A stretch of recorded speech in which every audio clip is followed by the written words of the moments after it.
আমার কষ্টটা অনেকটা নীল আকাশের ওই চাঁদের মতন, যা কোনোদিন কমে আবার কোনোদিন বাড়ে, আবার কোনোদিন পুরো অদৃশ্য হয়ে যায়। আমি কোনো কিছু নিয়ে চিন্তা করি না, সব সমস্যারই তো সমাধান আছে। আর এই সব কিছুর সমাধান একটাই, জীবনে একা থাকা। এর চেয়ে বড় সমাধান আর কোনো কিছুই হইতে পারে না। ফ্ল্যাশব্যাক। আসসালামু আলাইকুম, কেমন আছেন আপনারা সবাই? This me Atif Hasan from গাইবান্ধার বদ্দা ফেসবুক পেজ থেকে আবার একটি নতুন ভিডিও নিয়ে চলে এসেছি। তো আজকের ভিডিওটা একটু অন্যরকম, আর যাই হোক সব কিছু একে একে শেয়ার করব। তো যাই হোক, আজকে আমরা বের হয়ে গেছিলাম হইতেছে গিয়ে একটা ইনভাইটেশন ছিল একটা রেস্টুরেন্ট বলতে ওদের ছোট্ট একটা দোকান আছে আমাদের গাইবান্ধার ভিতরেই। তো তারা আমাকে খুব বেশি রিকোয়েস্ট করছিল বা আমাকে ইনভাইট করছিল তাদের দোকানে গিয়ে হইতেছে গিয়ে একটু তাদের খাবারগুলো নিয়ে রিভিউ করার জন্য। তাদের খাবারগুলো মূলত হইতেছে গিয়ে আপনার ভেলপুরি, তারপর হচ্ছে দই ফুচকা অ্যান্ড চটপটি, এই টাইপের আর কি টক জাতীয় খাবারগুলো। আমি ভাবলাম যে আচ্ছা ঠিক আছে, আমি তো ওই দিন ফ্রি ছিলাম, তো ভাবলাম যে চলে যাই। আর এইখানে আমি হচ্ছে গিয়ে যখন আসছিলাম, আসার পরে আমি ওদেরকে বলছিলাম যে ভাইয়া আমি রিভিউ করব, ঠিক আছে, বাট যেটা অনেস্ট রিভিউ কিন্তু যাবে। যদি ভালো হয় তাইলে ভালো, যদি খারাপ হয় তাইলে খারাপ। তো ভাইয়ারাও বলছে যে আচ্ছা ঠিক আছে, তো এই জন্য আমি পরে চলে আসছি। আর যাই হোক, এখানে আসার পর ফার্স্ট হইতেছে গিয়ে দই ফুচকা বানাইতেছিল। আর ভাইয়াদের হচ্ছে ফুচকা বানানোর যে স্টাইলগুলো, এগুলো খুবই নর্মাল আর খুবই নর্মালভাবেই বানানো হয়েছে, বাট খাবারগুলো খাইতে আসলে অনেক বেশি জোশ ছিল। আর এই তো এখানে হইতেছে গিয়ে আমরা ভেলপুরি নিয়ে নিয়েছিলাম, দই ফুচকা নিয়েছিলাম আর একটা স্পেশাল চটপটি। তো এই তিনটা আইটেম নিয়ে আমরা খাওয়া দাওয়া শুরু করে দিছিলাম। আর ফার্স্টে যেই কথাটা বলছিলাম বা ফার্স্টে যেগুলো বলতেছিলাম, এগুলোতে আসতেছি, একটু ওয়েট করেন জাস্ট। তো যাই হোক, এইখানে আসার পর হইতেছে গিয়ে আমাদেরকে 3 রকমের ফুচকা বানায় দেয়, দই ফুচকা, ভেলপুরি আর হইতেছে গিয়ে চটপটি। তো আমরা এখানে খাইতে ধরছি আর কারেন্টটা গেছে চইলাম, কি যে একটা অবস্থা। পরে যাই হোক, ফ্ল্যাশ লাইট দিয়ে কোনো রকমের ভিডিও করতেছিলাম, কারণ আমরা অনেকক্ষণ ওয়েট করছিলাম যে কারেন্ট আসার জন্য। যখন দেখলাম যে আসতেছে না, পরে আর কি করার, এর জন্য বাধ্য হয়ে করছিলাম। আর ভাইয়াদের দোকানের লোকেশনটা হইতেছে গিয়ে আপনার গাইবান্ধা পৌর পার্কের ওইখানেই, ডিবি রোডে। যে কাউকে বললে এখানে দেখাই দিবে। ভাইয়াদের দোকানের নামটা আমি এখানেই বলে দিচ্ছি, কোনো সমস্যা নেই। ভাইয়াদের দোকানের নাম হইতেছে গিয়ে daily panipuri and bhelpuri house. এটা হইতেছে গিয়ে পার্কের ওখানে যে বাটার সামনটা, ওইখান থেকে একটু সামনের দিকে যাইতে হয়। জাস্ট হইতেছে গিয়ে ট্রাফিক মোড়ের এই পার থেকে ওই পারে, ওখানে গিয়ে যে কাউকে বলে দিলেই হয়ে যাবে যে ভেলপুরি অ্যান্ড পানিপুরি হাউস কোনটা। একদম হইতেছে গিয়ে পার্কের সামনে, পার্ক হইতেছে গিয়ে রোডের ওই পাশে, আর এটা হইতেছে গিয়ে এই পাশে। তো যাই হোক, আমি এখানে ভাইয়াদের এখানে খাবার খাইলাম অ্যান্ড খাওয়ার পর মোটামুটি আমার কাছে ভালো লাগছে ওভারঅল সব মিলায়। ভাইয়াদের ডেকোরেশনটা খুবই সিম্পল হইলো, খাবারগুলো কিন্তু আসলে অনেক টেস্টি ছিল। আমার কাছে পার্সোনালি অনেক ভালো লাগছে, এইটুকু বলতে পারি। আপনারা চাইলে ট্রাই করে দেখতে পারেন, কোনো সমস্যা নাই।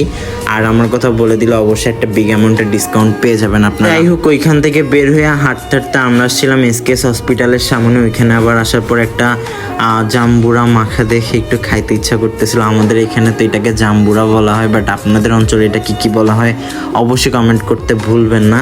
তো যাই হোক, আমরা ওইখানে পরে খাইতে চেয়েও কেন জানি খাইলাম না, খাইতে ইচ্ছা করতেছিল না। পরে যাই হোক, আমরা হাঁটতে এইদিকে চলে আসতেছিলাম, আর এখানে দেখলাম আরেকটা রেস্টুরেন্ট হইতেছে, এসো কিছু খাই। তো এখানে ডেকোরেশন অলরেডি চলতেছে, আর ভাবলাম যে ওকে ঠিক আছে, দেখে গেলাম আজকে আরেকদিনে সেখানে ফুড রিভিউ করা যাবে। আমি এখন ভাবতেছি ব্লগিংয়ের পাশাপাশি টুকটাক ফুড রিভিউগুলোও শুরু করে দিব।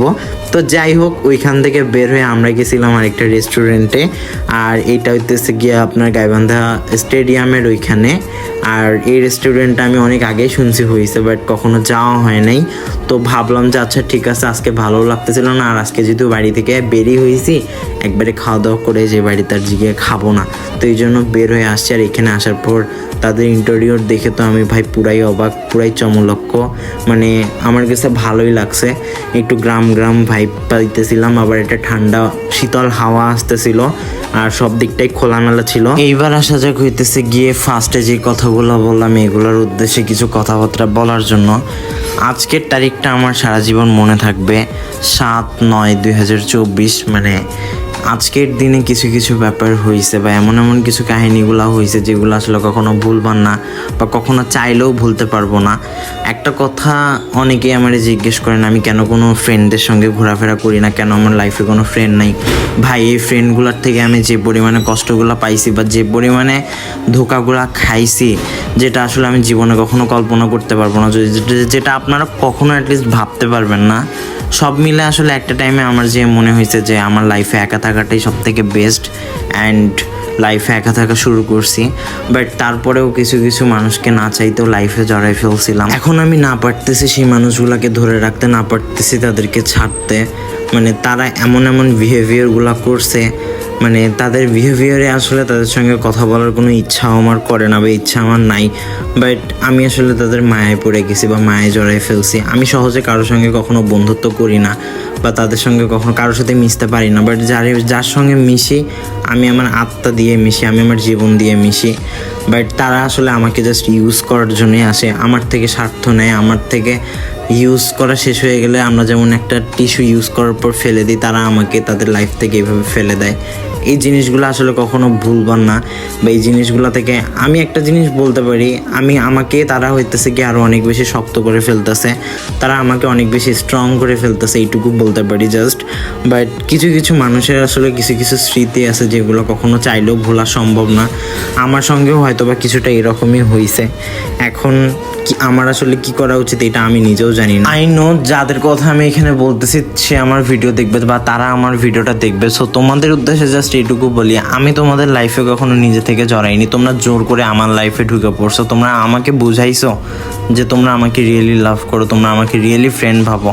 বাট যখন আমি দিন শেষে তোমাদের উপর তোমাদের মায়ে পড়ে গেছি, তোমাদেরকে ভালোবাসতে শুরু করছি তোমাদের বিহেভিয়ার দেখে, সেই মুহূর্তে তোমরা আমাকে ছেড়ে চলে গেছো।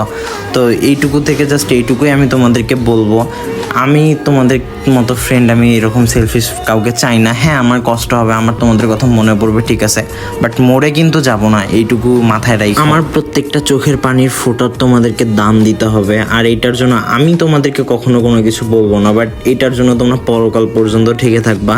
আমি জাস্ট আমার আল্লাহকে বিচার দিছি, আল্লাহ ইনশাল্লাহ তোমাদের বিচার করবে, এইটুকু আমি তার উপর ভরসা রাখি। তো যাই হোক গাইজ, এখানে আমরা রেস্টুরেন্টে আসার পর অনেক কিছুই খাইছি, তোমরা তো দেখতেই পারছো। ওইখানে খাওয়া দাওয়া শেষ করে আমরা আবার আসছিলাম আরেকটা জায়গায়। এটা নিয়ে আমি এখানে কোনো কিছু বলবো না, এটার ভিডিও সেকেন্ড পার্টে আসবে। যাই হোক, এই ছিল আজকের ভিডিও।